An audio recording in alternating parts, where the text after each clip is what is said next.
tout le monde. Je suis le docteur Alexandre Muchy, cardiologue à l'hôpital de Montluçon. Aujourd'hui, notre webinaire est intitulé Le Best of Physique 2021 et j'ai le plaisir de modérer ce webinaire avec notre invité d'aujourd'hui qui est le professeur Étienne Pumira, le président du groupe USIC de la Société française de cardiologie. Et donc, sans tarder trop, je donne la parole au professeur Pumira. Bonjour, professeur. Bonjour à tous. Merci pour votre invitation. Alors, les best-of, c'est jamais très facile de les faire parce qu'on peut mettre un peu tout et n'importe quoi. Donc, j'ai essayé de cibler plutôt sur la pathologie coronaire en essayant de prendre les différents essais qui vont pouvoir avoir un impact sur notre pratique au quotidien. Alors, pour cette présentation, voici mes différents liens d'intérêt. Alors, je voudrais revenir tout d'abord sur les études qui ont montré un impact sur la gestion de la double antiagrégation plaquettaire. Je m'excuse, professeur Pumira. On ne voit pas la présentation. Peut-être si vous pouvez repartager votre écran. Ouais, je l'ai pourtant mis en partagé. Je vais la remettre. Est-ce que vous la voyez comme ça? Oui, parfait. Vous pouvez mettre en écran plein. Parfait. Donc, ce que je disais, c'est qu'on va commencer par une première partie sur les deux essais récents qui ont montré un impact sur la gestion de la double antiagrégation plaquettaire. Et un premier essai qui a été présenté lors de l'ACC, qui est une étude coréenne qui avait pour objectif de comparer à la fois l'efficacité, mais également la sécurité du clopidogrel par rapport à l'aspirine chez des patients qui avaient une angioplastie coronaire avec un stent actif, avec un délai d'inclusion qui était à peu près de 6 à 18 mois après l'angioplastie coronaire. Donc, les patients ont été randomisés après ce délai entre de l'aspirine seule pour une durée de 24 mois versus un traitement par clopidogrel. Et le traitement, le critère principal de l'essai est un critère mixte qui prend en compte à la fois des éléments ischémiques et des éléments hémorragiques. Et sur cet essai qui a inclus plus de 5500 patients en Corée, eh bien, les résultats montrent que le clopidogrel fait mieux que l'aspirine en termes de risque relatif et absolu en traitement en monothérapie au long cours. Alors, c'est un essai quelque part qui confirme des essais plus anciens, mais que je trouve assez intéressant parce que ça peut avoir un impact en termes de notre pratique quotidienne. Et quand on regarde de façon séparée sur les critères d'évaluation secondaire, à la fois les critères ischémiques et également les critères hémorragiques, eh bien, on s'aperçoit que le clopidogrel fait mieux que l'aspirine dans les deux bras, et à la fois ischémique et hémorragique. Et donc, eh bien, on peut se poser la question dans la pratique de tous les jours, est-ce que le clopidogrel, finalement, n'est pas l'antiagrégation plaquettaire à privilégier par rapport à l'aspirine? Alors, on pourra peut-être en discuter tout à l'heure. Ça posera le problème pour ces patients qui sont au clopidogrel au long cours des interventions chirurgicales, parce que c'est souvent assez rare que les anesthésistes et les chirurgiens acceptent que les patients soient opérés sous clopidogrel. Et puis, l'autre chose également, c'est les fameuses résistances au clopidogrel qui peuvent également poser problème dans une petite catégorie de patients. Le deuxième essai que j'ai retenu pour cette présentation, c'est l'essai Master DAPT qui a été présenté lors de l'ESC.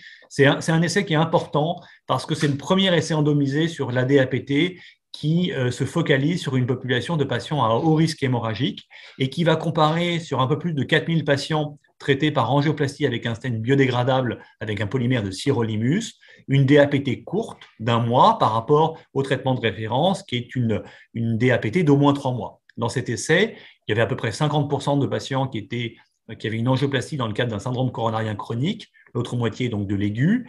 Et donc, l'objectif était d'évaluer sur différents paramètres le bénéfice clinique net, les événements ischémiques et puis les événements hémorragiques de cette DAPT courte par rapport à cette DAPT de référence. Et les résultats montrent, dans une population d'âge moyen de 76 ans, avec 33% de diabétiques et d'angioplastie complète dans plus de 70% des cas, eh bien, globalement, que la DAP courte eh bien, ne fait pas moins bien que le traitement de référence, à la fois sur le critère net, puisque la non-infériorité a été atteinte, également sur les éléments ischémiques qui prenaient en compte le décès, toute cause, la mortalité des AVC, Et également, en termes d'événements hémorragiques, eh bien, on a également une non-infériorité qui est atteinte avec un bénéfice qui semble plus approprié dans la DAPT course, ce qui est assez logique d'un point de vue purement clinique. Et donc, quelque part, c'est une étude que je considère comme une étude intéressante et majeure, puisqu'elle va permettre de réduire à 1 mois pour les patients qui sont à haut risque hémorragique. Et vous savez que dans les dernières recommandations sur les infarctus sans sus-décalage ST, on a désormais une catégorie de liste, enfin une liste de variables qui nous permettent de définir si les patients sont à bas risque ou à haut risque hémorragique. La deuxième partie de cette présentation est focalisée sur les traitements de prévention secondaire. Et on a eu la présentation également lors de l'ACC d'été Paradise MI, qui a évalué dans une population d'infarctus avec une dysfonction ventriculaire gauche, c'est-à-dire avec une FEVG de moins de 40%, eh bien, une stratégie avec un IEC, qui est la stratégie de référence, par rapport à l'association valsartan-sacubitril. Et dans cette population, eh bien, l'évaluation clinique sur le critère principal était un critère assez couramment utilisé de mortalité cardiovasculaire et d'hospitalisation pour l'insuffisance cardiaque. Alors cet essai est un petit peu décevant parce que le critère principal n'a pas été atteint sur les événements, même s'il y a un bénéfice qui tend en faveur de l'association sacubitril-valsartan, avec un bénéfice qui est essentiellement drivé par les réhospitalisations pour l'insuffisance cardiaque.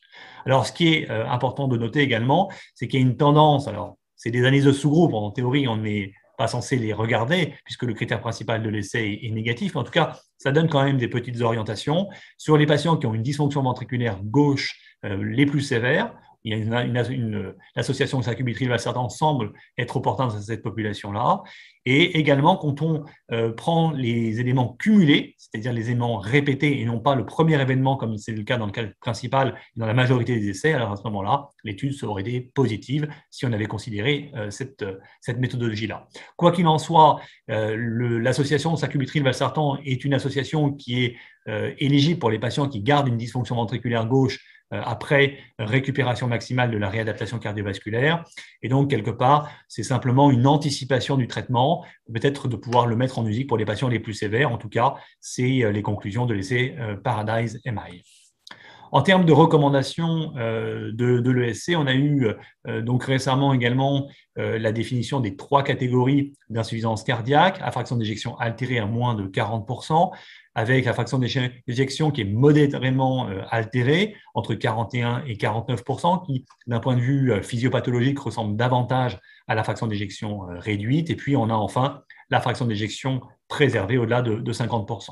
Et les nouveautés qui vont avoir un impact dans notre pratique, c'est qu'il nous est demandé et conseillé d'introduire très précocement les 4 piliers du traitement d'insuffisance cardiaque à fraction d'éjection réduite, c'est-à-dire les IEC, les ARA2 ou l'association sacubitril-valsartan, les bêta-bloquants, les antagonistes de récepteurs minéralocorticoïdes et puis les glyphosines qui apparaissent également dans ces recommandations.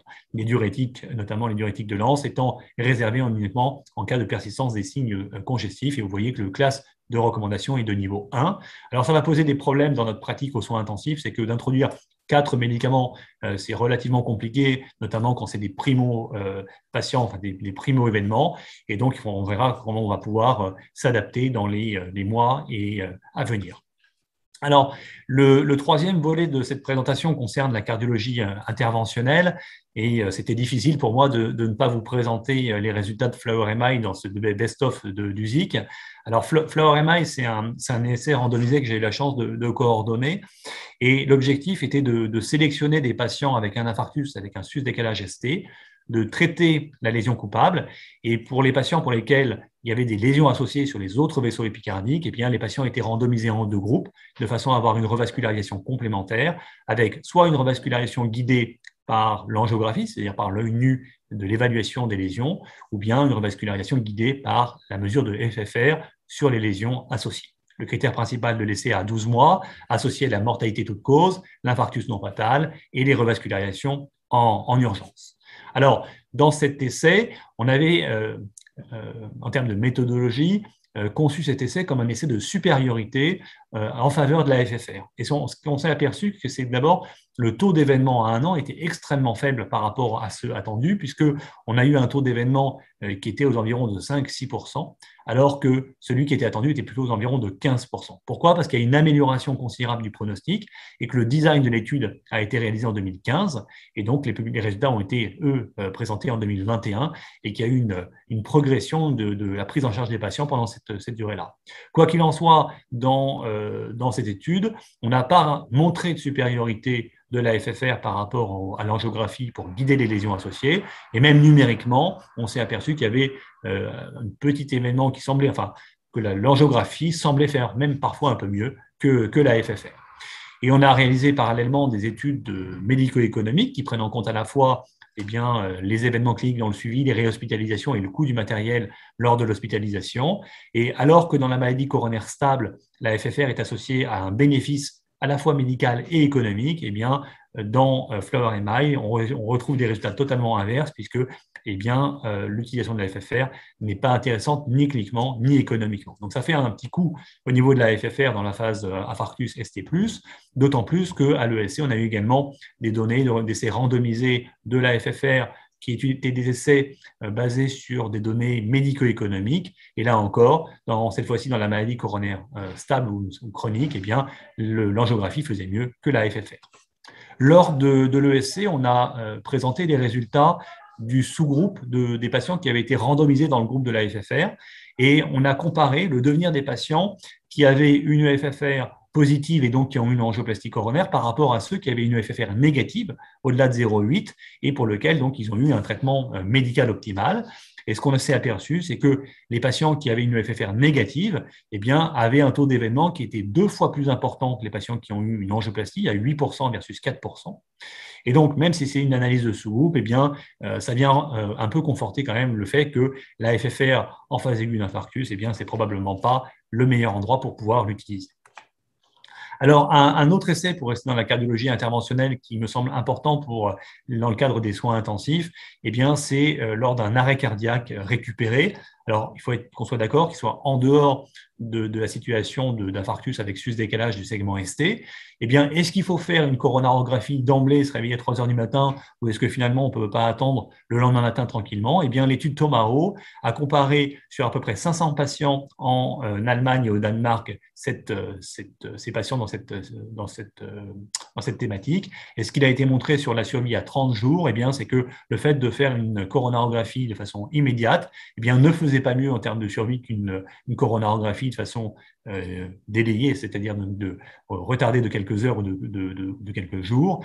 Et même en termes de pronostic neurologique, les patients qui étaient dans le groupe angiographie immédiate avaient un degré de récupération qui était un petit peu moins bon que dans l'autre groupe. Donc tout ça pour dire que la coronarographie à 3 heures du matin pour un arrêt cardiaque en dehors du ST+, n'est pas une bonne recommandation aujourd'hui. Et puis, je terminerai ce best-of par une étude que je trouve assez intéressante et qui va remettre un petit peu en cause nos dogmes, notamment pour les patients qui font un infarctus et qui ont une fraction d'éjection qui reste dans la case modérément altérée, c'est-à-dire entre 36 et 50%. Avec l'étude SMART-MI, qui est une étude qui a évalué dans cette population-là la recherche d'une dysautonomie, c'est-à-dire qu'on a mesuré l'autonomie vagale et des périodes de repolarisation, et on a mis en évidence des patients qui avaient cette dysautonomie, qui ont alors été randomisés en 2 groupes, un groupe de suivi cardiologique standard, un groupe qui avait une implantation d'un Reveal, et on a suivi ces patients pour savoir un petit peu qu'est-ce qu'ils allaient devenir en termes rythmiques, est-ce qu'ils allaient faire des troubles du rythme supraventriculaires, à type de fibrillation atriale de plus de 6 minutes, des troubles de conduction avec des blocs de haut grade, et également des troubles du rythme à type de fibrillation ventriculaire ou tachycardie ventriculaire. Et ce qu'il a été montré, c'est que l'implantation d'un Reveal a permis de dépister quasiment 3 fois plus d'événements, alors essentiellement de la fibrillation atriale prolongée depuis 6 minutes, mais en tout cas, ce qui est important, c'est que dans cette population qu'on considère comme étant des populations à bas ou moyen risque, il y a quand même un risque d'événement, il y a notamment important, que probablement notre stratégie d'évaluation de ces patients évoluera et que cet essai SMART-MI sera à l'origine probablement d'autres essais cliniques de renforcement du traitement optimal dans cette population. Voilà un tour d'horizon des derniers essais et je suis à votre disposition si vous avez des questions sur cette présentation. Je vous remercie de votre attention. Merci beaucoup, professeur Pumira. On attend des questions de la part de notre audience. Moi, je souhaiterais juste, peut-être si vous pouvez nous éclaircir un petit peu, quelle est la stratégie, après l'infarctus, la stratégie de double antiagrégation plaquettaire, parce qu'il y avait énormément d'études avec beaucoup de protocoles, le Brilic, le Plavix, voilà. Qu'est-ce qu'on doit faire ou qu'est-ce que vous faites plutôt en pratique usuelle aujourd'hui? Alors, je crois qu'aujourd'hui, dans le cadre des syndromes coronariens aigus, les choses sont assez simples. Il faut privilégier le prasugrel ou le ticagrelor en première intention, réserver le clopidogrel aux patients à haut risque hémorragique et en particulier les patients qui sont sous anticoagulants ou les patients qu'on considère comme des patients fragiles. Et encore une fois, dans la liste des recommandations du NSTEMI, de l'ESC, on a des critères qui sont assez bien décrits pour définir quels patients sont considérés comme à haut risque hémorragique. Et c'est cette stratégie-là qui va être en première ligne pour guider quelle est l'association avec l'aspirine, qui est le deuxième anticoagulant plaquettaire on va utiliser. Donc en priorité, plutôt le ticagrelor ou l'aspirine, ou le ticagrelor ou le prasugrel, en respectant bien sûr les contre-indications des deux molécules, et le clopidogrel en alternance. En termes de durée, là encore, on a des consignes qui sont bien données dans les recommandations. La durée minimaliste qu'il faut faire, eh bien, c'est une durée d'1 mois. On l'a vu avec DAPT, Master DAPT. Et puis, pour la majorité des patients, eh bien, l'idée, c'est d'aller jusqu'à 12 mois, d'arrêter ensuite le deuxième anticoagulant plaquettaire et garder l'aspirine au long cours. Alors, c'est là où on peut se poser la question, est-ce qu'on remplacerait l'aspirine par le clopidogrel si on en croit les résultats de Host Exam. Et pour une proportion de patients que j'estimerais entre 15 et 20%, qu'on considère à très haut risque thrombotique, parce qu'ils ont eu beaucoup de matériel, parce qu'ils ont fait des événements récurrents, parce qu'ils sont jeunes et ils sont également à faible risque hémorragique, et bien dans cette population-là, peut-être qu'on pourrait prolonger un traitement antithrombotique un petit peu plus puissant. Alors les deux molécules qu'on pourrait utiliser en théorie, c'est le prasugrel 60 avec l'étude Pegasus et le rivaroxaban 2.5 avec l'étude Compass. Malheureusement, ces deux molécules ne sont pas disponibles en France. Et la seule alternative qu'on puisse faire, et je crois que c'est un peu la pratique qu'on a tous, c'est d'utiliser du dioplavin, c'est-à-dire une association d'aspirine et de clopidogrel au long cours pour les patients qu'on se considère à très haut risque thrombotique. Super, je vous remercie. Une autre question de la part de notre audience.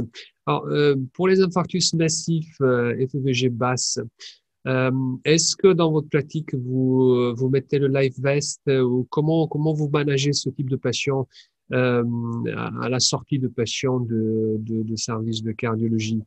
Alors absolument. Pour ces patients qui ont donc une dysfonction ventriculaire gauche sévère, on peut les considérer comme étant en dessous de 40%, c'est des patients qui vont sortir avec au moins, au-delà des anticoagulants plaquettaires et des hypolipémiants, avec des bêta-bloquants, avec un IEC, et là on peut se poser la question éventuellement d'introduire directement l'Entresto, et puis également en troisième traitement, c'est un antagoniste des récepteurs minéralocorticoïdes. Je crois que c'est vraiment le traitement de départ et les traitements associés, effectivement, la LiveVest, dès lors que la fraction d'éjection est en dessous de 35%, nous, c'est une pratique qu'on a de façon maintenant courante, c'est d'appareiller les patients. Donc, on a des techniciens qui viennent brancher et expliquer aux patients l'utilisation de ces LiveVest de façon à pouvoir améliorer leur pronostic. Et c'est des patients qui doivent être adressés derrière dans des centres de réadaptation cardiovasculaire. Ça, je pense que c'est un point qui est extrêmement important parce que de façon à ce qu'on puisse optimiser leur traitement, qu'on puisse les titrer, vérifier qu'il n'y ait pas d'effet indésirable, il faut qu'ils soient surveillés très étroitement et je pense que c'est les malades qui bénéficient le plus de la réadaptation cardiovasculaire. Donc ça me semble absolument crucial dans la suite du traitement. Une autre question. Alors, vous avez mentionné l'étude Tomahawk et donc je sais que parfois ce sujet il est assez délicat. Je me rappelle, il y a quelques années, il fallait faire des coronographies pour tous les arrêts cardiaques. Là, ça change. Et je pense qu'avant, c'était pareil. Avant, il n'y avait pas l'indication de faire des coros que s'il y avait un ST+. Comment vous voyez les choses? en pratique? Écoutez, en pratique, je pense que le premier élément à prendre en compte, c'est le terrain. Lorsqu'on a un arrêt cardiaque chez un patient de 17 ans qui a zéro facteur de risque cardiovasculaire, la réalisation d'une coronarographie me paraît complètement stupide, en tout cas à 3 heures du matin. Si à l'inverse, on a un patient qui a 60 ans, qui est coronarien ou qui multiplie les facteurs de risque et les comorbidités cardiovasculaires, il y a une probabilité déjà beaucoup plus forte d'avoir un épisode ischémique aigu. Et effectivement, si on a une notion de douleur thoracique précédant l'arrêt ou qu'on a éventuellement une modification électrique, je pense qu'il faut à ce moment-là, évidemment, faire la coronarographie d'emblée. Mais dans la majorité des cas, on ne sait pas très bien, les contextes ne sont pas très clairs, et dans cette population-là, probablement on peut attendre au moins le lendemain matin avant de faire l'examen, et ce n'est pas forcément indispensable de se précipiter et faire ça à 3 heures du matin. Je vous remercie. Notre webinaire va se finir dans 10 minutes environ. J'aurais encore 2 questions. Alors, une des questions, parmi les études que vous avez mentionnées et parmi les études en général de 2021, et à part Flower MI, pour lequel je vous félicite, quelles sont les études, peut-être le top 3 des études de 2021 qui sont pour vous assez importants ou très importants à retenir pour les soins bien évidemment? Je pense que Paradise en fait partie. C'est une hypothèse qui était intéressante. Malheureusement, je pense que les résultats, il n'a pas manqué beaucoup d'événements pour que l'essai soit positif. Donc ça, je pense que c'est une étude qui est importante, mais quelque part, dans la mesure où il y a une indication pour introduire l'association sacubitril/valsartan un peu plus tard, quelque part, on peut anticiper un petit peu les choses. Donc ça, je pense que c'est un essai qui est important. Ostexam est pour moi une étude intéressante parce que, alors, on n'est pas vraiment aux soins intensifs, puisqu'on a affaire à des patients qui ont une angioplastie entre 6 et 18 mois auparavant. Mais pour moi, en termes de pratique quotidienne, je trouve ça assez intéressant parce que d'abord, ça confirme d'autres essais anciens, ce n'est pas quelque chose de nouveau. La population est quand même importante, plus de 5000 malades, et il y a un bénéfice qui est à la fois clinique et ischémique. Pour moi, ça me pose problème aujourd'hui dans les prescriptions de mono-antigrégation plaquettaire et ça me remet un petit peu en cause mes pratiques. Alors, la troisième étude, eh bien, la Smart MI, je la trouve intéressante parce que c'est un concept qu'on n'avait pas trop, c'est-à-dire qu'on considère qu'au-delà de 40% après un infarctus du myocarde, finalement, les gens sont quelque part presque tirés d'affaire, alors qu'il y a une proportion de patients non négligeable qui font des événements rythmiques, essentiellement de la FA de plus de 6 minutes. Mais on sait très bien que la FA, chez les patients coronariens, a un risque d'entraîner des événements thromboemboliques. Et donc, quelque part, ça va laisser des perspectives d'avenir sur des thérapeutiques dans cette population-là. Donc, en top 3, je mettrai ces 3 études. D'accord, je vous remercie. Et pour finir, concernant l'étude Flower MI, est-ce qu'il y aura un suivi peut-être ou il y aura des news concernant votre étude bientôt ou au congrès suivant? Moi, je l'ai lu et je l'ai trouvé hyper intéressant. Merci beaucoup. Alors, les news, on a publié l'essai du groupe, enfin le groupe des patients qui ont été randomisés dans le bras FFR lors de l'ESC. On est actuellement en train d'étudier et de comparer les patients qui ont eu la revascularisation complète pendant la même procédure, ce qui avait été demandé aux opérateurs, par rapport aux patients qui ont eu une procédure en 2 temps. C'est-à-dire que dans le protocole, on avait demandé de faire la lésion coupable et la lésion associée, initialement dans la même procédure, et de ne faire en différé que quand ce n'était pas possible. En pratique, 96% des patients ont été faits en 2 temps pour différentes raisons logistiques, pour des raisons de croyance médicale. Et on est en train d'essayer de comparer les 2 groupes. Alors, c'est des petits effectifs dans le groupe de l'immédiat, mais on ne trouve aucun signal qui soit de dangerosité quelque part dans les bras, que ce soit de l'angio ou de la FFR immédiat. Et puis, en termes de suivi, on est actuellement également en train de terminer le suivi à 3 ans de Flower MI. On aura terminé en fin d'année 21. Et donc, on espère présenter à l'ESC 2022 les résultats à 3 ans de l'essai. Et vous avez vu sur les courbes de Kaplan-Meier entre FFR et angio, on a l'impression qu'il y a une divergence déjà des courbes qui apparaissent au cours des 6-7 derniers mois de suivi. Et donc, la question, c'est est-ce que ces courbes vont poursuivre et vont continuer à se diverger ou pas? Réponse à l'ESC l'année prochaine. On attend avec beaucoup d'intérêt le résultat. Je pense que notre webinaire va prendre fin ici. C'était un petit flash actualité USIC. Il y avait plus de 200 inscrits à ce webinaire. Donc, je souhaiterais remercier le professeur Étienne Pumila pour son temps. Et donc, on vous attend à nos prochains webinaires. Merci encore une fois, professeur Pumila. Merci beaucoup, Alexandre. Bonne fin de journée à tous. Au revoir, merci. Au revoir.